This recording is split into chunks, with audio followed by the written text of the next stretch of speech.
and we will go ahead and get started now. So we have a packed agenda. We have a lot of really great speakers from some of our national partners and organizations and local partners to share some really great information that we're hoping you all will find useful as you're thinking about language resources for your organization, for the communities that you serve, or for the businesses that you represent as a really important component to being inclusive to a multilingual, multicultural workforce. So I wanted to just start off real quick by first introducing myself. I'm Natalie Aldieri. I'm the Director of Immigration and Integration at the Governor's Office of Economic Opportunity. I run what's called the Utah Center for Immigration and Integration, which is really charged with multiple kind of avenues and opportunities to engage with business and industry on a new American workforce, on global talent pathways, and of course, the New Americans Task Force, which is co-led in partnership with the Center for Economic Opportunity and Belonging, who we'll hear from shortly. I like to start this off just by highlighting the purpose of the New Americans Task Force. We bring this group together, which is now at over 200 members, to really maximize the economic opportunities, the social inclusion and civic potential of new Americans while reinforcing the environment of belonging in Utah. And so this is the task force represents nonprofits, businesses, industry associations, state and local government, faith-based communities, and individuals who all have a common agenda or common interest in immigrant integration in Utah, and more broadly, what we refer to as New Americans, which is kind of a comprehensive look at all immigrants who are in the state and the opportunities for integration for those New Americans.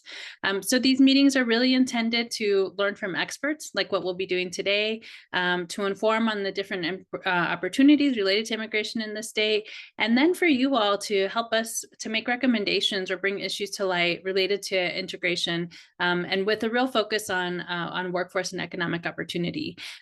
So it's a pleasure to have you all here today. We're really excited about our agenda, and we've brought together some really great panelists to share more about the business imperative for language resources.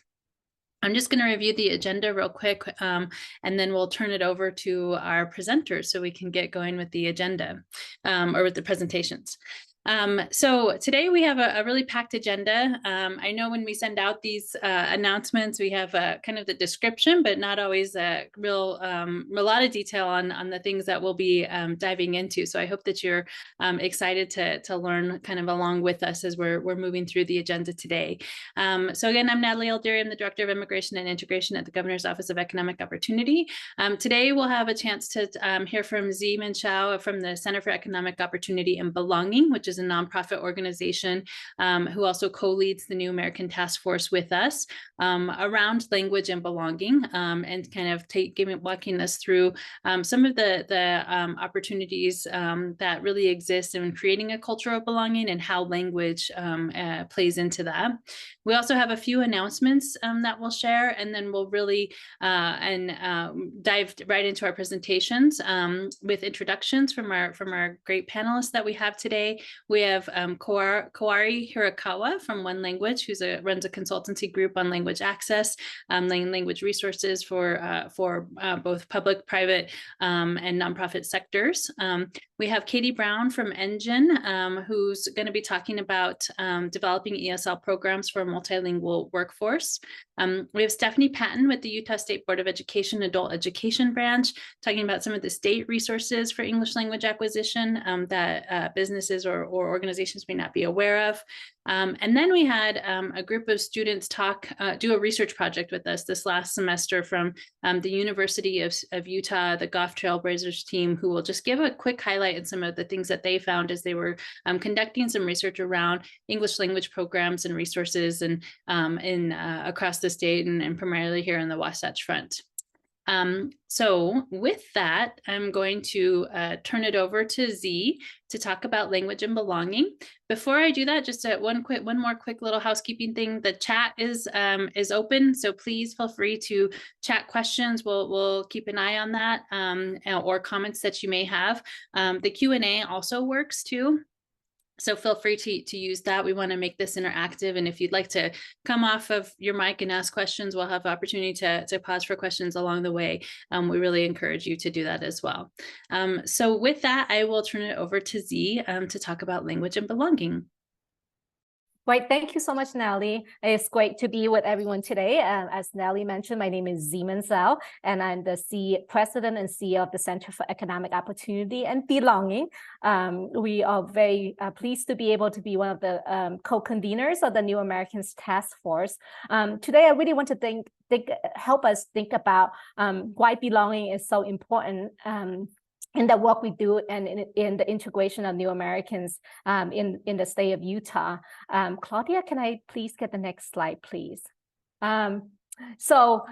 We think that belonging is really essential with all the work that we do. And we define belonging in many, many ways, but I just really want to help us lay the groundwork that belonging goes beyond just inclusion and equity. Although inclusion and equity is a very important piece, making sure that everyone have access to the services and making sure that they are able to contribute fully to our economy, which is one of the reasons why we're doing this work with the New Americans Task Force and allowing New Americans to be able to contribute to a society, especially in terms of the workforce. But I think that what we also need to recognize is that belonging goes beyond just inclusion and equity, and that it has a lot more, deeper meaning to it. And this idea of belonging, although in many ways is very ambiguous, it has some metrics attached to it. And I love this quote from the Othering and Belonging Institute at the University of Berkeley. And it says that belonging is both a powerful and ambiguous concept. It reflects something essential to the human experience, a core need, but it's not as tangible, easy, or comprehensible as shelter, nutrition, and rest. And appropriately, belonging rests in the middle of this, the Maslow hierarchy of needs. This suggestion that belonging is both tremendously important and central to human condition, and yet exactly why that is so less obvious. Defining belonging is not a simple task. And so I just really first want to lay that out, that as we do this work in building a place where it's belonging, oftentimes we might not have everything we need to define what belonging is, but it's also important for us to think about what it is and what we can do together to place a place of belonging, that everyone have access to opportunities, but that there is more to it. And this definition of belonging is a realization that someone could contribute fully to the community, and that the ability for people to participate fully is a really important piece of belonging. So another quote from the Othering and Belonging Institute: belonging is realized fully when included groups have more than a voice. They are actually able to reshape the institution together with existing stakeholders. I really want to emphasize this importance of co-creation is a core to what finding belonging is. Having ability for people to be able to work together and co-create, which builds into a conversation today about the importance of language and belonging. Claudia, may I get the next slide, please?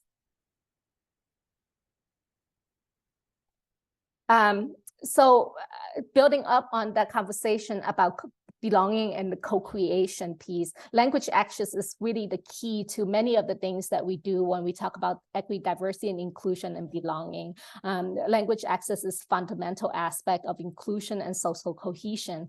And what I really want to do is highlight 7 aspects of that and how it interrelates and intersects with language access. First and foremost, communication. Language is a primary tool for human communication. Without that tool, we won't be able to communicate. And as we know, many in the New American community, being able to fully communicate in the state of Utah requires us to think about how do we communicate? Does everyone in the community have the access to be able to communicate and participate? So having language access is essential and critical for belonging. The next bullet point we want to highlight is inclusion. Inclusion, again, is really key to it, and language access assures that individual can fully participate in the various aspects of a society, including education, employment, healthcare, and government services. So language access and providing the ability for people to communicate is part of inclusion. And as we look at a workforce today, which we'll dive deeper into, why do we need to implement a language access and being able to provide everyone in a workforce the ability to be able to participate fully and to be included in the process, language access had to be a key component. The third that I want to highlight is cultural identity. Just before the call today, the panelists was discussing about the different languages that we speak to each other. And part of language is really about cultural identity. How we communicate with ourselves is really tied to a culture and identity. And language is also is one of the many important aspects of us defining us who we are, the culture we belong to, and ethnicity that we are. So critically important as we think about language access, language and belonging is that it is tied to a culture and a cultural identity. The fourth aspect is equal opportunity. Providing language access ensures that people from diverse linguistic backgrounds have equal opportunities to see in various domains of a life. And I think this is the part that we focus on most, a lot more on, is providing that equal opportunity to be able to participate as well as we think about putting into strategies in a workplace as well as other aspects of a community. The fifth component is empowerment. Language access empowers individuals to advocate for their rights and needs. Community building, shared language often forms the basic of a community building. Empowerment is also key to building belonging. If you're not able to contribute fully, even though if you're sitting in the table, if you're not participating while you're sitting in the table, you lose that opportunity to build belonging. And so the empowerment piece is important, being able to have the ability to articulate what you need to do and how do you could contribute really ties into this ability to provide the equal language access. 6 is mental health and well-being. Sometimes we don't think about that aspect of it as we think about language access or building belonging in our communities, but mental health and well-being is critically important to the work that we do in all aspects, and language access is really one important aspect of that. Expressing oneself and access to mental health support is one's preference language is vital to mental well-being of all individuals. And last and not least is integration. In this space, which we are promoting with the New Americans Task Force. For immigrants and refugees, language is crucial for successful integration in the new host countries. So I just really want to highlight today the importance of language access and how that it builds into belonging. As we continue to do this work in the New American Task Force, in addition to being able to provide ways that we provide equal access for New Americans to fully contribute to our community, looking at the business argument about why we need to do the work that is necessary to help immigrants to integrate. We also have to think about how does immigrants contribute to a community and how they are able to find belonging in the process. And the belonging goes beyond just equity, diversity, and inclusion is the ability for an individual to fully participate and being able to co-create solutions that are able to allow them to belong in this society. Hopefully this provides just a little bit of a groundwork in terms as we proceed with today's presenters, which will dig deeper into how we can implement those strategies, but really giving us a high level of why we do this work and why belonging matters. Great. Thank you so much, Z, for the why of what we're of why we're thinking about language and belonging and how those two areas intersect. Let's see. Claudia, can you advance to the next couple slides? We'll do our announcements at the end. Thank you. We just did a quick change up on the agenda to move those across the end. Oh, okay. Moving back, now we're going to get into a little bit more of the practical elements of what is entailed with language access and the business imperative for creating a language access plan within your company or organizations or those that you represent. We'll also talk to Katie Brown, who runs EnGen, who is the CEO and founder of a digital ESL program that is really working with some major companies and of course here in Utah doing some work and why it's important to incorporate ESL for a multilingual workforce. And we'll hear from Stephanie Patton here to round us out about some state-specific resources that are available. So with that, Kawari, I'm going to turn the time over to you. We'll stop sharing our screen and hand it over to you to share.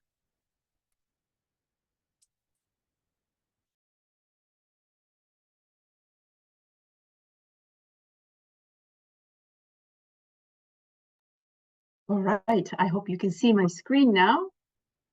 Let me do the, there you go.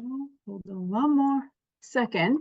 All right, I hope we're all set to go. It all looks good. Perfect. And then just for the audience real quick, again, feel free at the end of each presentation, we can take a few minutes for questions specific to the content that presenter shared. So feel free to put those in the chat or the Q&A as we're moving along. Thank you. Well, thank you so much for having me today. And I'll be talking about economic and financial benefits of language access today. I'll cover these 5 things today, introduction to start, and then I'll talk what language access is, and facts and data, and benefits and gains, and with a closing at the end.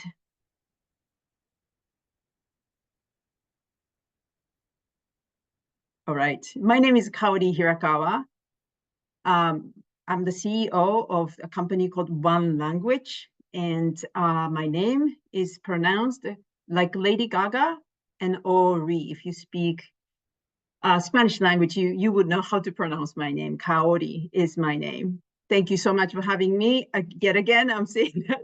And let me introduce our company. One Language is a consulting and a training company that helps you develop plans and strategies using language access concepts and a plain language principles. We don't do any translation or interpretation, just the FYI. We do anything before then. And I decided to start my own company after working in the migrant integration field and language access work for the last 18 years. And I got asked to start their own companies. Everybody was having all these issues that it was basically universal. And I decided to step out and then help those people who want to establish language access and then create a diverse, inclusive workforce. Okay, well, today I'm talking about language access, right? And why language access? Why do I obsess with language access too, right? And because language access is an economically beneficial and cost-saving strategy that all companies, governments, and any other organization should implement. Because first, you can maximize your talent pool. Second, you can also improve employee retention and decrease turnovers. And you can also decrease cost per employee. And you can also expand your customer base. It's a win-win. What is really a language access, right? We talk about language access a lot, but here's our definition. Language access is a system-wide plan and tool that allows any individual, especially individuals with limitations of the English language, access to services, participation, and equity without exclusions due to their English proficiency. Simply, everyone should have the same and equal information and opportunities without any barriers, restrictions, or limitations due to language.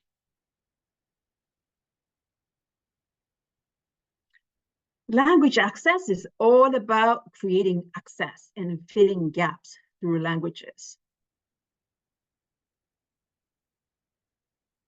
Our focus is to create a bridge through language access between sellers and buyers, companies and their employees, and organizations and their target audience.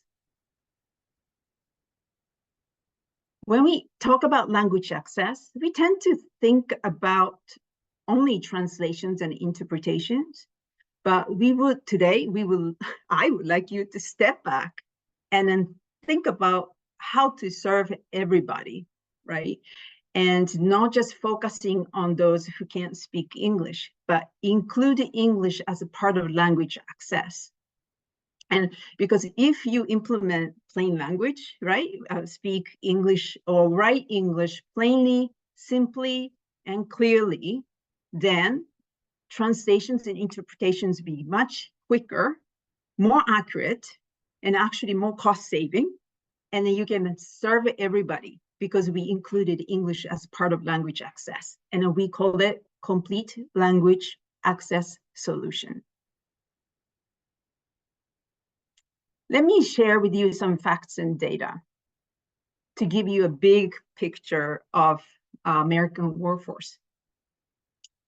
I hope these numbers will help you understand a little bit more about people in Utah as well.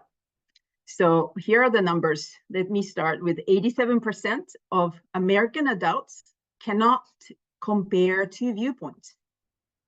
And 54% read below a sixth grade level. And I just heard last week from Barbara Bush Foundation, they have an adult literacy program. They said that 1 in 5 US adults actually read below a third grade level. And 20% are dyslexic. 1 in 10 are limited English proficient. 1 in 68 are diagnosed with autism spectrum disorder. And this is important, $238 billion worth of healthcare costs are linked to low literacy rates. And let me share with you this pie. This is the people in Utah, over 3 million people living in the state of Utah. And you see the green piece of pie? That's people considered limited English proficient. It's 4.2% according to the American Community Survey 5-year estimates 2021. Okay, now remember all the numbers that I shared with you in the last slide, and step back, not just looking at the 4.2%, step back and then see the red part. The red part is just right now solid red, but with all these numbers, I hope you can see the red part in different colors now. People have different reading levels, different educations, different challenges, right? So we tend to just focus on 4.1, but how about we focus on the 100% of Utahns? Then eventually, well, not eventually, but you can also be serving the 4.2%, because when language access plan is implemented, you streamline all these processes and you implement plain language, plain English concepts in your work plans, then you can serve everyone, 100% of your residents or your target audience. So by making small investment, right, like creating a language access plan and training your existing staff, your company's capacity will increase.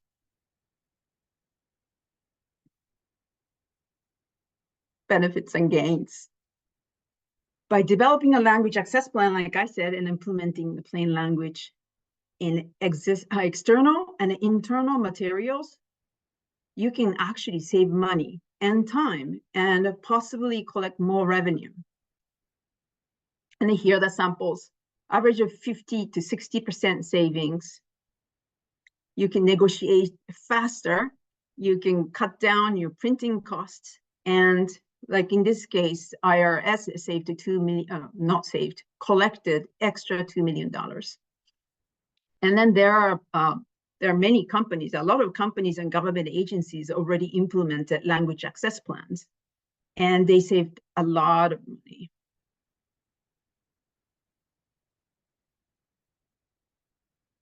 Again, language access is an economically beneficial and cost-saving strategy. While your new employees are learning English, you can implement this.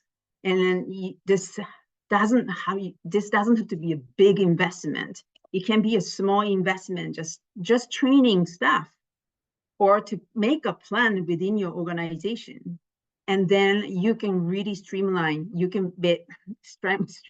connection and engagement so that you can better engage with your new employees and you can build strong connections with them. They will stay in your company or organization and are able to maximize use of their talent. And you can also expand your reach to new customers. And thank you so much for your time. And again, my name is Kaori, and here's my contact information, and you can learn more of what we provide as services. And here's the website, onelanguage.pro. Thank you so much for your time.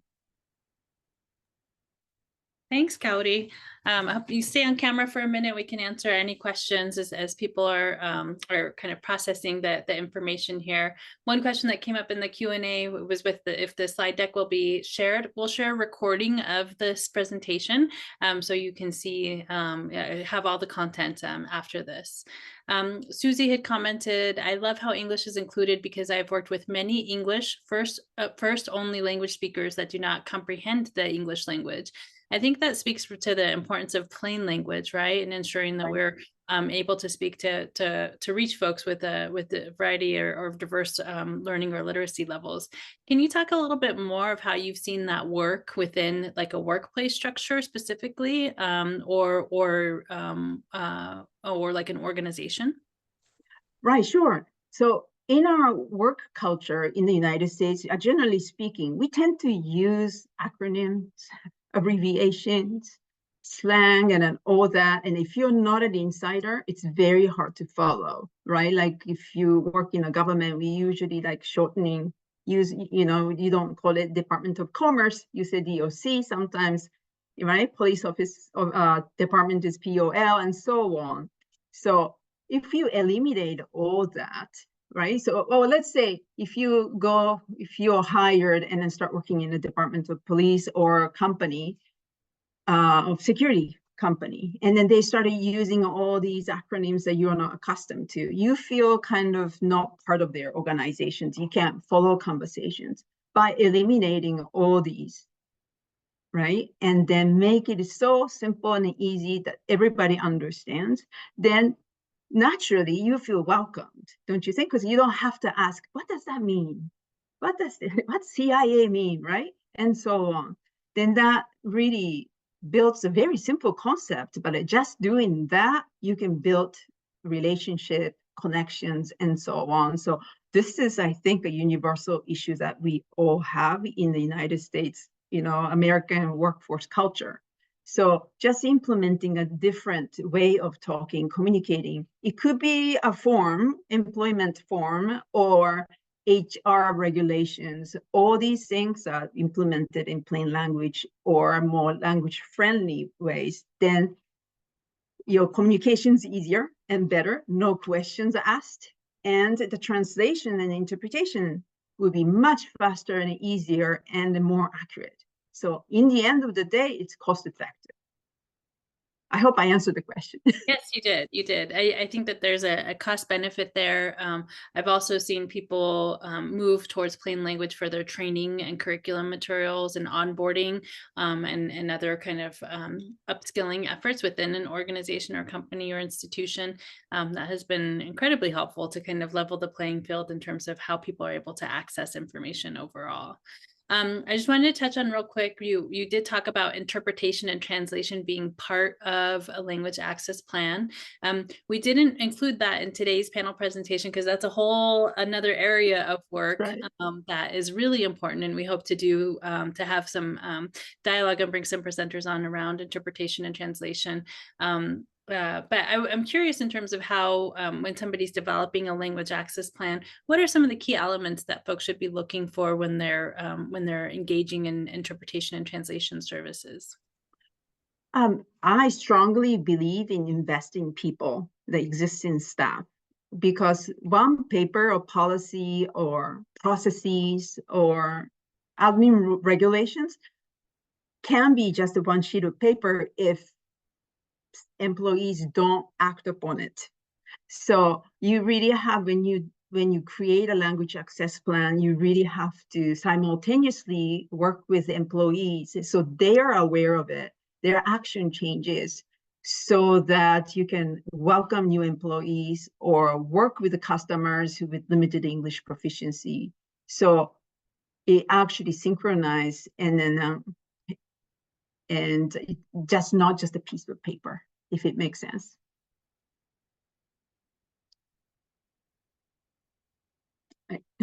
I'm muted, sorry. Susie also commented, along with language, and not sure where this fits in, but I think it's connected or relevant to the lack of understanding of American systems. Yes, definitely. That's right. There's a big, cultural translation. That's right. That's the part that plain language can resolve, right? Because when we remove cultural barriers by not including slang, right? All these things that we assume that we know of, then our communication would be much easier. Right. And then I wanted to go back to Jane's question, and Z, I don't know if you've had a chance to look at that, but I think this would be a great area for you to weigh in on. I'll read it so that everybody can see. With so much rhetoric against immigrants and against colleges and universities supporting diversity, equity, and inclusion, what is the New American Task Force or your office doing to let politicians know how important creating environments that are welcoming is? Without support, the sense of belonging is fractured. Integration to the new culture is difficult. It seems Utah is working against itself on one hand when we have these great initiatives, on the other, negative legislation. Z, I know you've been following this pretty closely with the Center for Economic Opportunity and Belonging, but do you want to comment on Jane's reflection there? Yeah, thank you so much for the question. I think that all of us are working in this space and trying to figure out how we can do this work, but also navigating the complexities and the polarization, hyperpolarization of a society today. One of the efforts that we're doing is to think about how we can bring people with opposite views together to better understand each other's each other a little bit differently. I think one of the causes about what is happening is that we don't have an opportunity to sit down together. We just think that we disagree. And what Governor Cox and his great initiative on Disagree Better, the importance of providing the platform to bring those individuals together who might have opposing views, to hear about why we disagree on certain issues, but also find commonalities. And I think we all agree that when we do that, we actually find out that we have more in common than we have in differences. And so part of the work that we're doing in the Center for Economic Opportunity, in collaboration with partners in the community, is finding platforms to do bridging work. What I mean about that is bringing people who might disagree on many issues, including diversity, equity, and inclusion, and bring them together and talk about why do we disagree? What are the harmful, how are certain legislations harming certain community members? And what we do in that process of bridging is to be able to see each other for our humanities, understanding the causes and harm that is being done, and hopefully we could find solutions moving forward. It's not an easy solution, and there's never going to be easy solutions to the challenges that we're seeing today. But what we can do, I think, as a community is do our best, the best we can to bring people together and trying to find solutions. And going back to the conversation we have about belonging, at the end of the day, I think what is important is having the ability to bring everyone to the table and co-create solutions collectively. Thanks, Zee. Zee's doing some really important work around welcoming and belonging, and I would encourage you all to follow the Center for Economic Opportunity Belonging on social media and to check out their website, because there's also you know, a toolkit that the center had created in partnership with EDC Utah that talks about creating spaces of belonging in the workplace and other avenues too. So thanks. Okay, well, we're going to shift over and talk about language acquisition.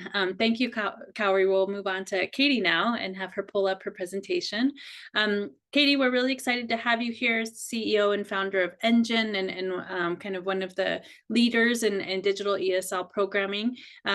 Part of a language access plan is language acquisition. And so, or a complementary component to language access is language acquisition. So at the same time that we're creating spaces and opportunities and policies and strategies to work and to incorporate multilingual communities into our services and our programs and our workforce, at the same time, we also need to offer opportunities for people to improve their language abilities and working with the multilingual workforce. That's certainly something that's important, and we're really excited to hear about your work and contextualize ESL and some of the things that you've done with EnGen. So I'll turn it over to you. Thanks, Natalie, and thanks everyone for having me here today. I'm really excited to be part of this conversation. And I love it when we can talk about language access and how language acquisition needs to be included as part of it. So my name's Katie. As we've said, I founded this organization called EnGen, and our whole mission is to remove English as a barrier for multilingual learners and workers in the US. These stats are probably familiar to many of you on the call, but by 2030, 97% of net workforce growth will be immigrants and their children. And if we want to have inclusive workforces, we need to make sure that we offer training and support. English skills are the #1 barrier to inclusion, access, and also mobility within a workplace. And employers who offer a workplace-based English program that's tailored to the needs of multilingual incumbent workers are able to attract and retain talent. And so I want to talk a little bit about how this works. Traditional ESL programs often don't meet the needs of working adults for a number of reasons. They often rely on outdated and ineffective one-size-fits-all curricula. There are often significant barriers to participation, childcare, transportation, logistical issues, and we have a huge shortage of providers. As a country, we meet the needs of only 4% of our adult English learners, which means if they're lucky enough to be in a workplace where someone has thought about plain language and language access, that means they have access to information, but it doesn't necessarily mean that they have access to the training that they need to advocate for themselves and to take advantage of the skills and credentials they have from their home countries. The US has 2 million immigrants who are unemployed or underemployed, often because English is a barrier to using their talents and skills that they're bringing with them. And we need talented newcomers to be able to do the work that we have open roles for across the country. So I built EnGen to solve this problem at scale. It's web and mobile based. Our goal is to help people get the English skills they need to succeed at whatever it is they want to be able to do. It's personalized, it's easy to run, it offers career-specific instruction, and it's based on using real-world content to meet learners' needs.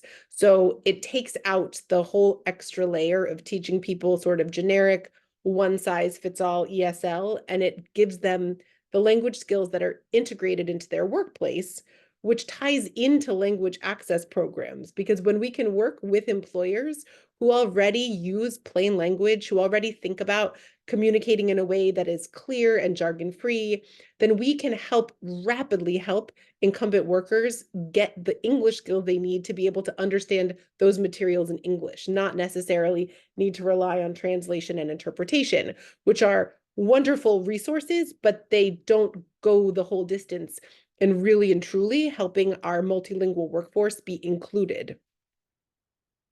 So we've worked across the country with large employers, Amazon, Walmart, The Gap, Tyson Foods, Chobani, small and regional employers. Everything that we do is tied to helping the workforce get the English skills that they need rapidly so that they can quickly start using English in the workplace. And we don't just work with employers, we work with public library systems, state governments, adult education systems, really any place where there are either job seekers and incumbent workers who are multilingual, who need workforce-focused and integration-focused English upskilling. It's really hard to learn a second language, especially as an adult. And the easiest way to help adult language learners is to make sure that they're getting the English skills that they need to do whatever it is they want to be able to do.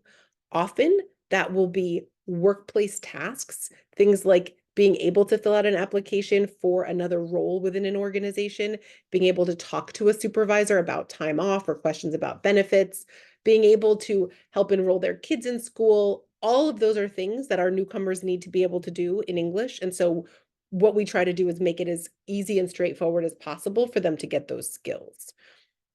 Employers, when they embrace something like a workforce-focused English upskilling program, can actually create sustainable talent development models. So imagine entry-level roles where you have multilingual workers get the first job that they need in an organization, or the first job that's available, where they don't need to have a wonderful command of the English language. If they're in a workplace that invests in language access and also language upskilling, they're able to develop their language skills at work so that they can move into other roles and get access to family-sustaining wages. Workplaces are actually ideal environments for English training because it's tied to real workplace needs. So learners are getting English training that they can start to use right away, and then they can get feedback on how well their language skills are emerging. I didn't give you much of an intro. I've worked in this space for about 28 years. My PhD is in second language acquisition, and I've been working with newcomers and language learners all over the world. The quickest way to help people get a second language is to give them a place where they can practice using it and an environment that encourages that kind of language practice. And so if you're thinking about a workforce-focused language upskilling program, you need to start with a needs analysis. Who's learning English? Why do they need to learn it? What do they need to do with it? Are they going to read, write, listen, or speak? What tasks do they need to complete? Because you want to make it as focused as possible on the real language that they're going to use to do their jobs. So what we do is use authentic industry-specific content. This, for example, is a YouTube video on food safety, and it's been turned into English language lessons on food safety that learners get depending upon their proficiency level. You can see that the keywords they learn are things like bacteria and cross-contaminate and cutting board. It's not teaching everyone all of the same words for I'm sitting at a table, this is a desk, this is the alphabet. It's really starting with language that makes sense for their work environment. And then the activities themselves adapt based on learners' performance. So when we're working with employers or we're working with upskilling programs that are preparing people for the workforce, we have a whole operations checklist. There are a number of best practices that make sense when you're getting a program like this started. And then we measure everything that we do. And so we know from across the country that 87% of our learners report achieving a major career or social goal, things like pay raises, promotions, and access to further training.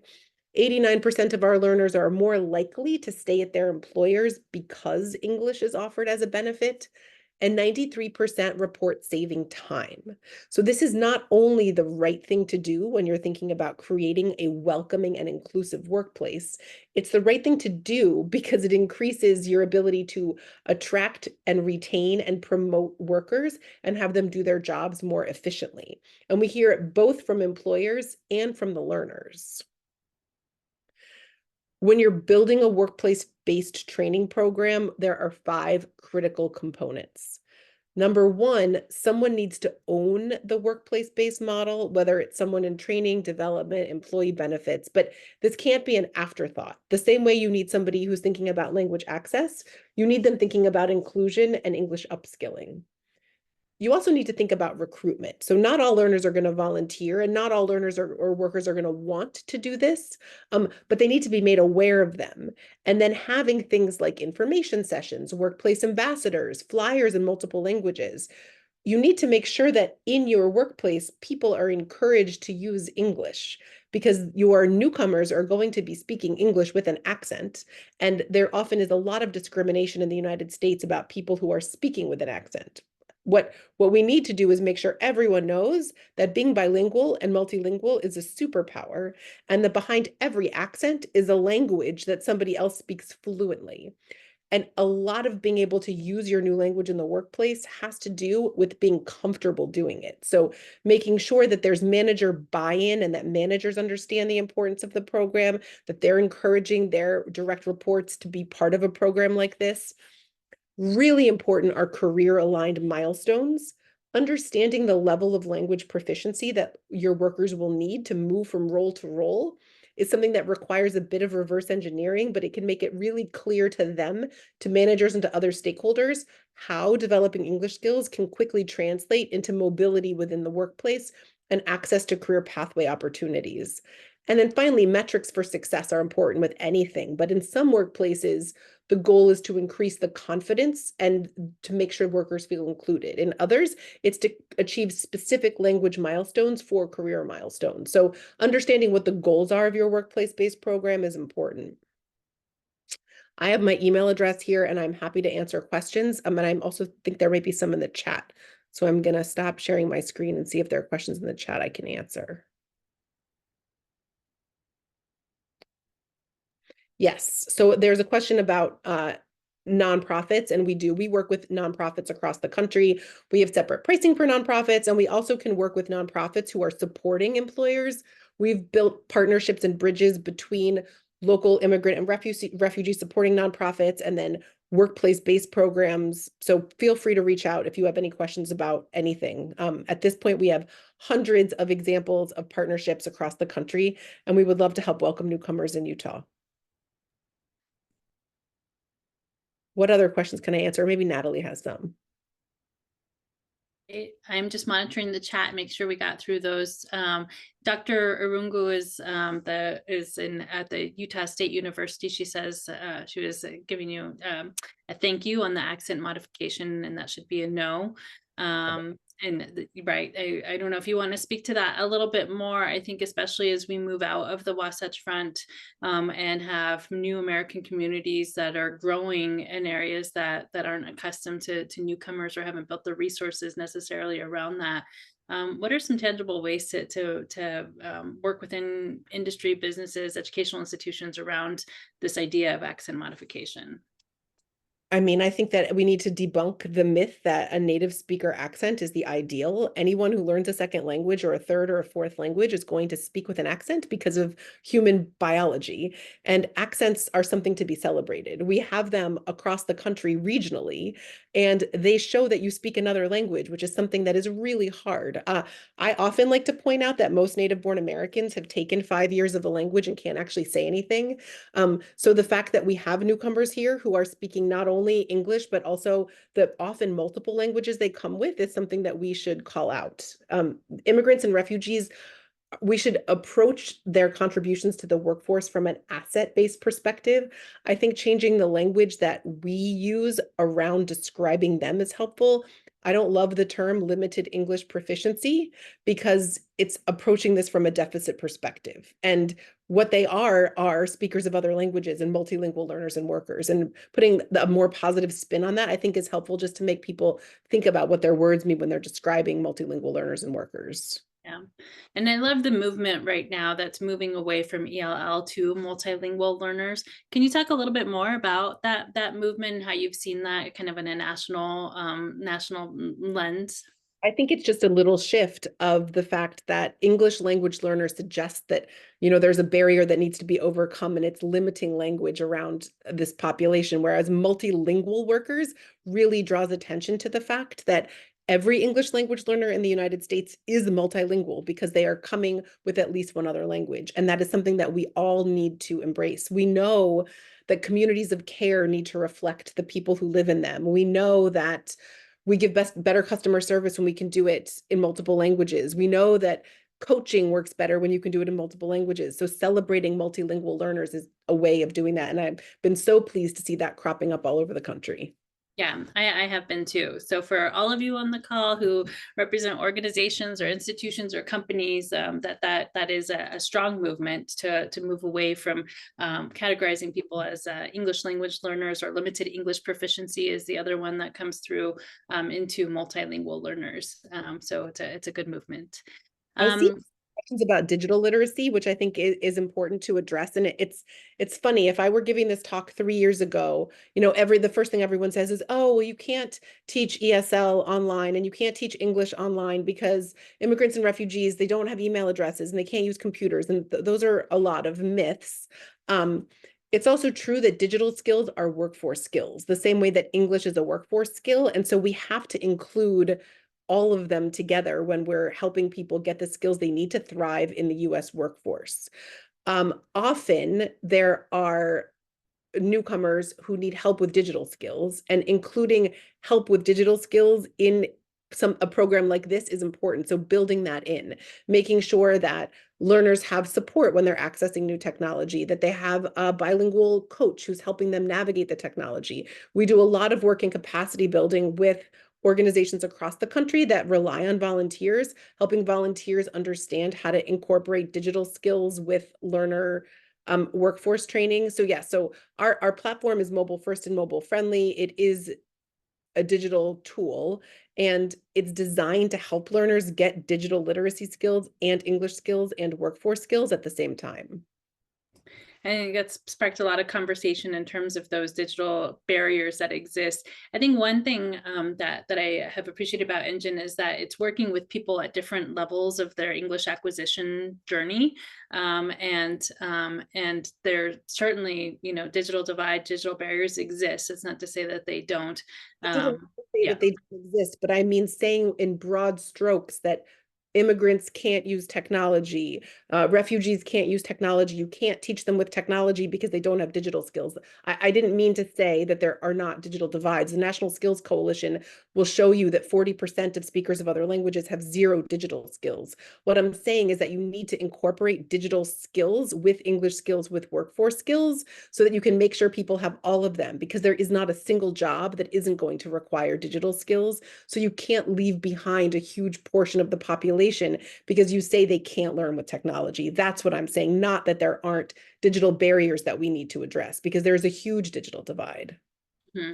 Yeah, thank you for that. And I think where I was going to is that there's people who have enough English proficiency to navigate community, but moving into the workforce or upskilling into a workforce is that next level of language acquisition too, for professional development, for workforce integration, for opportunities that exist beyond sometimes just the entry-level positions, which I think is helpful, and generally accompanies a little bit more digital skills that go with that. So yes, these are all real challenges. I don't think anybody would deny those, and there's certainly a lot of efforts across the board to help address those, but they certainly do exist. And actually, that's a great kind of cue up for next month's New American Task Force is around digital access and opportunity. So we'll be digging into more of the digital divide and some of the initiatives both within the state and then local practitioners on how to make up that gap. So any other questions for Katie and EnGen and the program that she runs? Oh. Thank you. Thank you, Katie. We're gonna hop over now and have our final presentation from 2 students who, from the Utah State Board of Education, who Stephanie Patton has joined us, and she's gonna talk about the adult education resources that are available for multilingual learners within the state, and that she's had some success working on.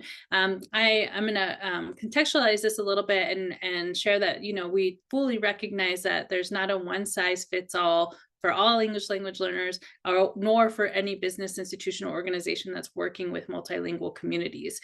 And so that's why we felt like it was really important to have to bring in the digital resource, but also some of the in-person resources that are available through the state that can help with language acquisition and workforce integration. So Stephanie, go ahead.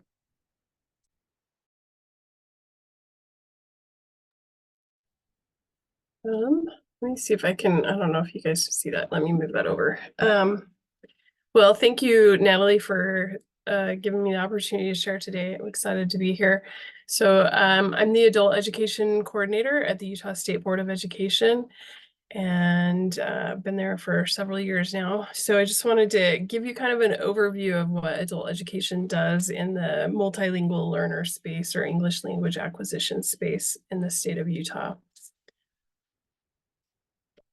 So first of all, our mission is to provide transformative, learner-centered, high-quality, evidence-based education that leads to sustainable employment and personal success. And so we have, different services that we provide, namely adult basic education. So that's instruction below the 9th grade level. And one of the previous presenters showed that there is, what I think it was 54% that read at a 6th grade level.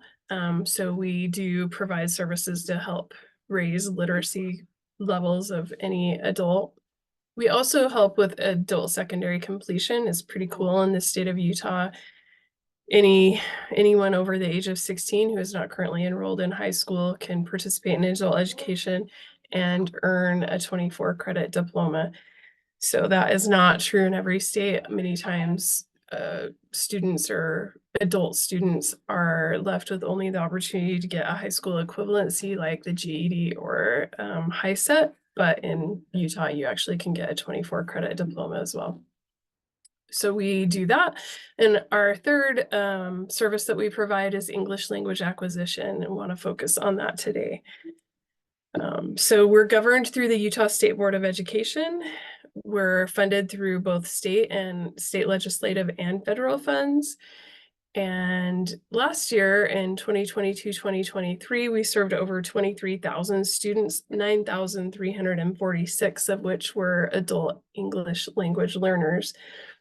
And we do that through mostly 40 programs statewide, most of which are school districts, but we also work with some community-based organizations like English Skills Learning Center, Guadalupe School, and the Asian Association. So that focus primarily with, on English language acquisition services. So what we know through research is that adults who participate in adult education for over 100 hours on average receive $9,000 increase in annual earnings. So there's like an economic impact that comes through engaging in adult education and raising literacy skills or English skills or completing a high school diploma. And the federal law actually that governs adult education is called the Workforce Innovation and Opportunity Act. And this law requires that we partner with different state agencies, specifically the Department of Workforce Services and vocational rehabilitation, which actually in the state of Utah is also under the Department of Workforce Services. So we work together to provide like wraparound services as much as possible to our students. The Workforce Innovation and Opportunity Act, its purpose is really centered around getting students into the workforce, right? And so when we're designing our English language acquisition programs, the intent is right on a workforce ready or a workforce component. Under the Workforce Innovation and Opportunity Act, actually we dwell in Title II, which is the Adult Education and Family Literacy Act. And again, one of the primary purposes of that act is to assist immigrants and other individuals who are English language learners to improve their reading, writing, speaking, comprehension skills in English and mathematics skills, and then just, a more comprehensive understanding of the American system of government, individual freedom, and the responsibilities of citizenship. So again, when we're designing programs under the adult education umbrella, those are kind of our purposes in creating the services. So that means that when employers come to us and say, we would really like, we have this gap, right, between our employees and their skills and what we are needing in the workforce. And, is there some way that you can help us bridge that gap? And we are actually able to provide workplace literacy programs where teachers come into the workplace and provide English language acquisition services to students at the workplace. And that's been pretty successful. Right now we're working with UTA. Granite School District provides the teacher. They go into UTA's, they've designated a classroom area, and students come in and learn contextualized English, right? They receive, contextualized English instruction for bus operators, right? Where the instructor and UTA instructors have worked together to design a curriculum that's specific to UTA. That's the pilot group has gone through, and they're planning, hopefully another cohort will begin in February. We also are in BD Medical right now, medical manufacturing, where again, Kenyon School District, their adult education program, Entrada Adult High, comes in, brings teachers in on site and does basically the same thing, right? Provides contextualized English instruction that's based on BD Medical's needs. And those are just two examples, right? Also Black Rifle Coffee Company, we have some that are on site, Daly's Bacon, some others like that, where our instructors are going in. The advantage to this is that it's grant funded, and so there's no cost to the company for the English language instruction. We ask oftentimes that they provide incentive or for the students who are participating in that program, or allow it to be like a portion of their workday. That seems to work really well, and keep them attending better buy-in. But the actual English language instruction does not cost anything. Part of the federal funds actually are targeted for integrated English literacy and civics education. So this by definition, it's a very long title. We like to call IELC, but this by definition is education services provided to English language learners who are adults, including professionals with degrees and credentials in their native countries, that helps them achieve competency in the English language and move forward, right, with work and being parents, citizens in the United States. So as part of that, again, these are funds that are designated specifically for this program, right? IELCE, they're competitively awarded. And as part of that IELCE programs also have to include an integrated education and training program. And these funds, again, are targeted to prepare adults who are English language learners for employment, right? So it's very targeted funds specifically towards preparing English language learners for workforce advancement and opportunities. So like I said, though, these also include an integrated education and training program. The integrated education and training program is designed to accelerate a learner's pathway. So instead of, oftentimes there's kind of like this linear pathway for students where they have to do X and then Y and then Z. And so it takes them a while to first learn English and then get a high school diploma if they need that, and then go do some workforce training, maybe some additional post-secondary education and training if that's needed, right? The purposes of this is to cut out that linear pathway and kind of consolidate it and accelerate that pathway by doing them all at the same time. So a student could be learning English, right, while they prepare for a high school diploma if it's needed, while they're also engaged in workforce preparation and training. And the workforce, or the adult education is contextualized to match the workforce preparation and training. So whether they're learning English or they're doing high school diploma preparation, those courses are designed to be contextualized towards the workforce training component of the integrated education and training program. So it accelerates the student's pathway. So we already have some of those going on in the state. Some of those are like CNA prep. So that's like a pre-CNA course where they're starting to learn English that's contextualized to the medical field, right, in general. And then once they've completed that, then they can move to a CNA course. Also, teachers' assistants. We have a lot of we have a lot of school districts who are in need of teachers. And so this provides a great pathway for students to move towards that teaching degree, and starting out with a good job as a teacher's assistant in school districts. Business IT or building maintenance as well. So those are different integrated education and training programs that we currently have. And programs are always looking for different areas to build integrated education and training programs. So again, just the opportunity to have grant-funded English language instruction at your work site or working to be a part of that integrated education and training programs. Those are different opportunities that can be done through funding that's already available, right, and designated for these purposes. And to learn more, I would just say reach out to me, and I can help connect you with programs and discuss kind of the pathway forward. Any questions? Thanks, Stephanie.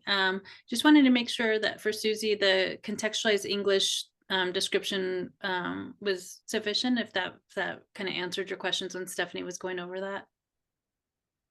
You can just feel free to put that in the chat.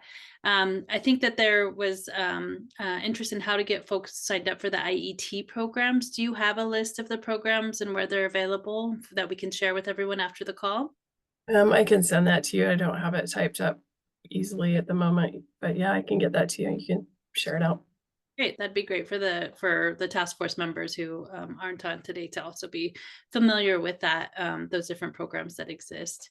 And then there was another question on just getting in touch. So we will share everybody's contact information as part of a follow-up. So you can be sure to get in touch with the presenters and what they've shared and the resources that they're offering. Susie says, I guess not, I must have missed that. So do you mind defining contextualized ELL or ESL programs? Yeah, Katie kind of talked about it in her presentation too, right? But what we're talking about is when you're giving vocabulary or teaching English, English instruction, it's really geared towards the vocabulary of the industry, right? So and I mean, I don't know a better way to say that, I guess, really, but you're not just like, hey, let's talk about greetings, right? Like generically, the examples that you're going to be using in your instructions are going to be specific to the industry, using industry specific language, maybe even technical manuals, things that they would see on the job, right? Like instead of, I don't know, using just a book, right? Text from a book or an article, like they would all the materials would be geared towards the industry and things that the students would see in the workforce. when they were doing that job, right? The vocabulary would be geared towards the industry, again, the language that they would actually be using in the workforce. Great. Yeah, I think that that's a good description. So thank you for doing that. And Katie, who's the executive director of the ESL centers, adding to that, rather than general English instruction, to contextualize English is for a specific situation, context, or purpose. Perfect. Thank you. Do we have other questions for Stephanie as we're kind of moving into the next section of our agenda here? I'll read this out loud so everybody can see it. It's University of Utah Educational Leadership doctoral candidate. Utah, the world is welcome here. As we seek to bring the Olympics back to Utah, we can all unite to share our cultural wealth. Utah has a rich heritage of cultural and linguistic diversity, and we're literally the pioneers. I started an English language learning program at the U of Utah Villages, which were 50% international students. We worked with the adjacent LDS church to use the building for classes, and we had native speaking students mentor learners. We all learned together, and we found that someone had traveled and lived in every country we needed to find a mentor for. Under the lead of students working together and sharing languages, as the program grew over 10 years, we felt mutually benefited. That's a lovely story, and I think that that's a testament to kind of how communities work together to kind of address the needs that they see and build camaraderie around language and culture and better understanding of how to navigate our spaces collectively. So thanks for sharing that, Susan. And let's see, there was one question that just popped up in the chat. I wonder if I missed a segment. Did you speak on how to obtain training to become community ESL, ELL teachers or facilitators? Is there a standard or certification for people who want to teach basic ESL classes in communities? That's a great question. Stephanie or any of the other panelists, feel free to pop on and answer or contribute to these questions. Typically, our ELL teachers are required to have a TESOL certification of some sort or an ESL endorsement that goes along with their like USB teaching license, right? There's other opportunities to be like volunteers and stuff where programs will train their volunteers to do some teaching, you know, but most of the paid instructors would have some kind of either TESOL certification or ESL endorsement. Thank you. Okay. Well, thank you, Stephanie. We'll be sure that your contact information is shared with the group, and that flyer is attached in our follow-up. I think another kind of opportunity is for the nonprofits on the call too, is that if there's an opportunity to engage with Stephanie in her office, who might be doing some bridging around in workforce, that this is a great resource as well, in addition to some of the other opportunities that we highlighted here. So great.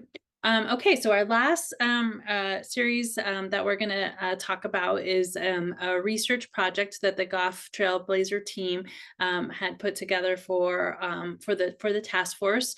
I feel for those of you who have been involved with the task force for a little bit, you may recall that in our report from last year that we released in January 2023, well, I guess still this year, where it was highlighted that we really needed a better understanding of what the opportunities around language acquisition are within the state of Utah. And so the Goff Trailblazer team took a stab at helping us answer some of those opportunities and some of the barriers that exist. And we've invited a couple of the team members on to share a little bit about their findings and what they came up with. So we have Mia and Maria. Feel free to take yourselves off camera if you're on here. And we'll hand the time over to you for a few minutes. Let's see, I know I saw them here just a second ago, so we'll troubleshoot real quick and see if they're here. Let's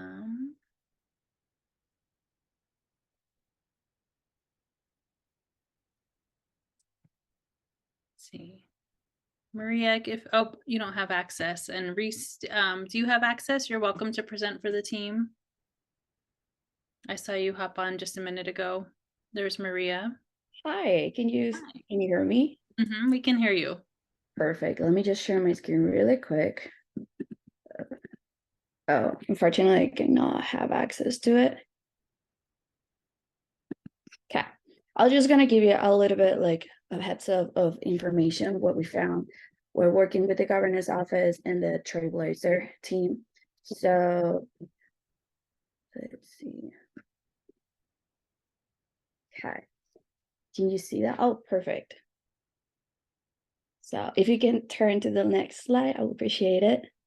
Perfect, thank you. So what we found, like our mission with the governor's office is to create like an economic prosperity with new Americans and find like the more accessible to create a better access for immigrants to better jobs, to better high paying and everything else. Can you turn into the next page? Perfect.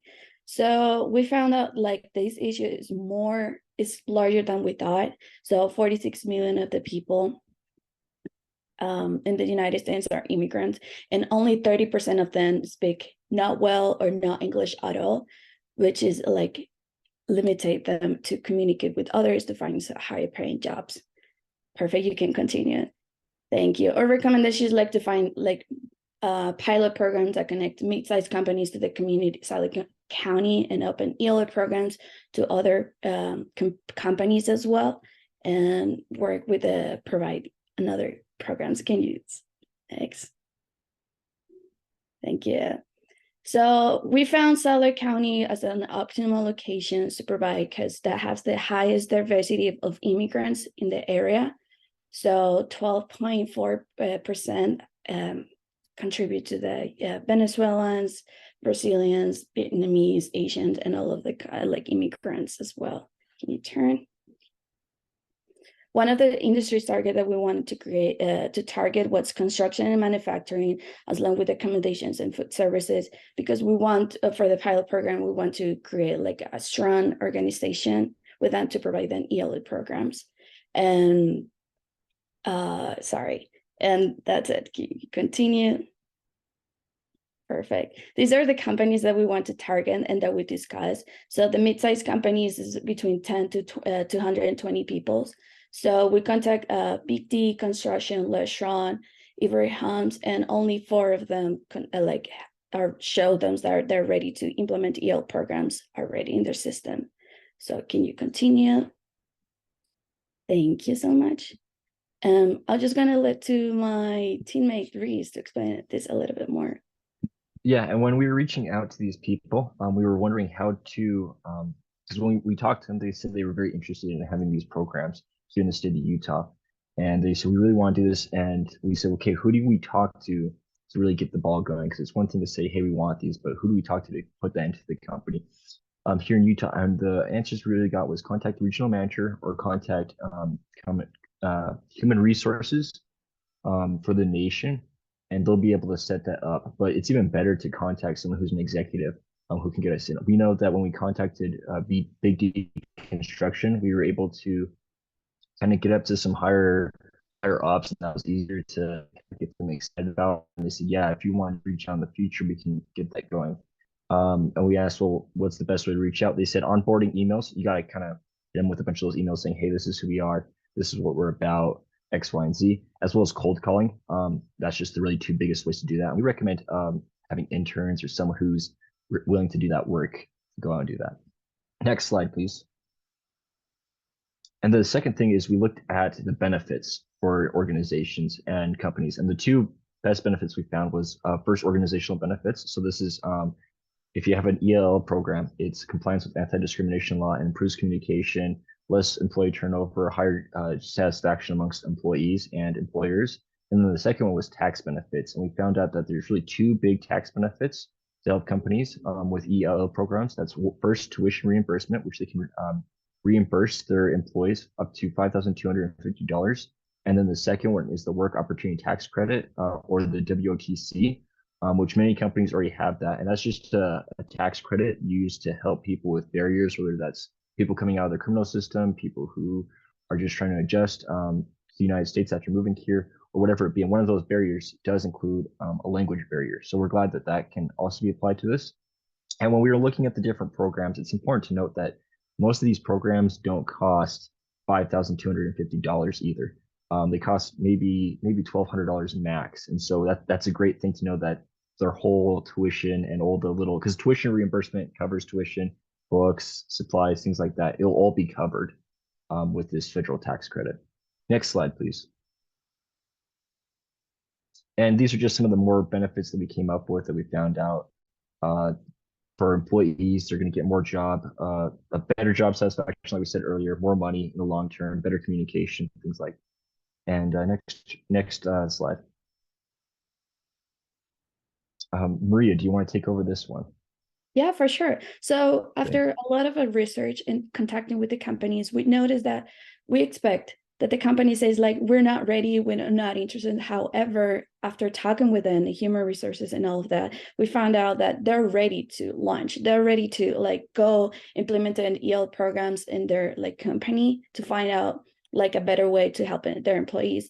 And we like talk with a big D and says like, we really don't need compensation or incentive to provide EL programs. We're just ready to like get to help our employees to get a better positions, to increase our diversity and inclusion as well.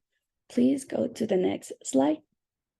Another like partnership that we recommend is like more cost efficient to the like companies that are ready to implement these programs and they don't know where to start, as the University of Utah and the Boxe. So University of Utah is like the most cost efficient and like the physical location that employees can send their employer can send the employees to those locations and start, like, depends on their level of English. If it is basic, none at all, or just like intermediate, they have all of those levels to address those issues. For the Boxe, on the other hand, they have like 24/7 classes. So if employees don't have like, they don't have a flexible schedule, so they get up like work of 6 or 7 or even late at night, and they can now go to physical location. The Boxe allows them to go learn a new language in a different methods, and they go to their own piece. So it's better for the company. So they have 2 options that companies can start with. Can you go to the next slide, please? Perfect. And something that we found out like it's really important is the training versus EL programs. Most of the companies will say is like, okay, but it's more effective for me to train new employees than actually get EL programs as well. However, we found out like cost of training is more expensive. It could be like up to $5,000 or more, depends on the position and the supplies that it's going to need, a background checks, and also the productivity level. It's going to cost the company around to $700 up to $5,000 per every new employee. So onboarding, while they get used to their class and all of that, is going to take more time to get a good job and decrease the loss for the companies of money. So we found out all of the information Indeed, so which is one of like the biggest recruiting websites and informations. So if you can to the next slide, please. And also we found out like if we implement an EL programs, it's not only going to benefit the company and the employee as well, but it's going to benefit the community. So for the University of Utah, they partnered with Zion Bank Corporation, and they help not only for the employees, but the community as well. They help with the skill development, communication skill. Parents can communicate with the teachers, their work, and all of that, and employment opportunities. They can get higher paying jobs, have a better education access. So you want to go to the university of college or have like more knowledge about it, but you don't know because you don't know English. So this allows the community to learn that and get higher education as well. Collaboration with educationals with the university. And also we found out that increase in salary and promotions as well. So it is really important to implement EL programs and companies, not only to benefit the company, but benefit to the entire nation, and in this case, Utah as well. If you can go. And thank you. Thank you so much for your presentation. We've wanted to make sure that we had an opportunity to kind of highlight some of the work that they have been doing with the Goff Strategic Leadership Institute and the work that they had done. I know we're coming up on time, and we're just going to switch over back to our slide deck to share a few announcements. And so, Claudia, do you mind pulling up the slide deck? Great. So we just wanted to share first, thank you to all of our presenters and for all of your interaction and questions that you've shared in the chat and in the Q&A. Anything that we missed, we'll follow up with after. I did want to share a quick announcement about also from the Utah State Board of Education. They've just started a new interpreter certification program. They are looking for interpreters in a variety of different languages, but it's a paid interpreting program, certification program that would allow people to get the certification for USBE at no cost. And it can be performed at your own pace on Canvas or an online course or system.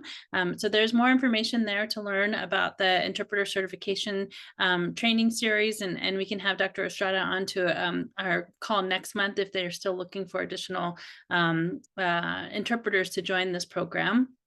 And the next announcement I wanted to share was about the One Refugee College Scholarship Program.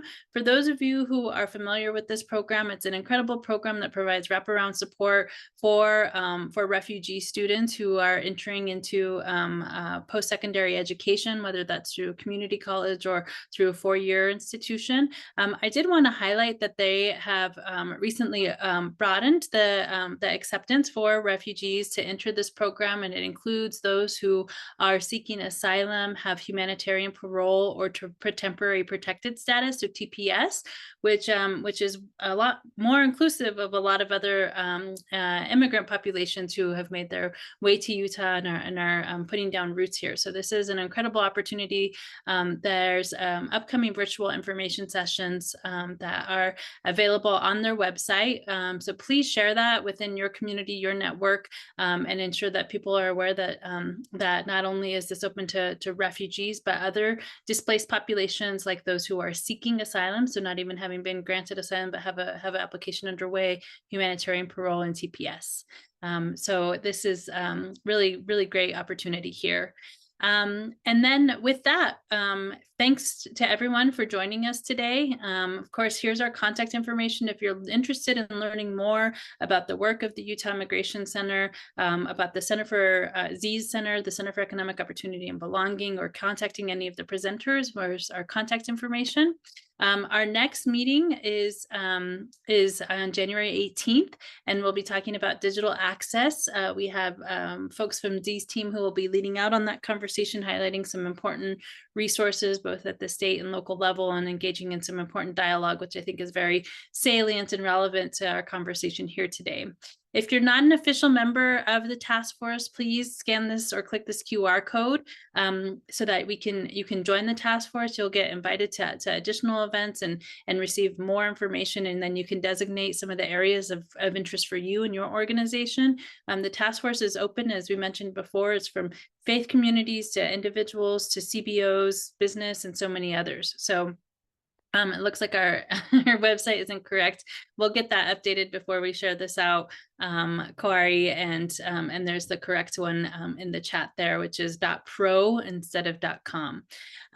So with that, I'm gonna give everybody a couple minutes back. Of course, if you have any information to share, please feel free to do so, or ahead of next meeting, if you'd like to share any announcements, just send them over to us and we'll make sure that we get those uplifted and elevated for our task force members here. So thank you all for taking the time to join us. You will receive a short survey that we'd love to get your feedback on what we can do to better support your organizations and the information that you'd like to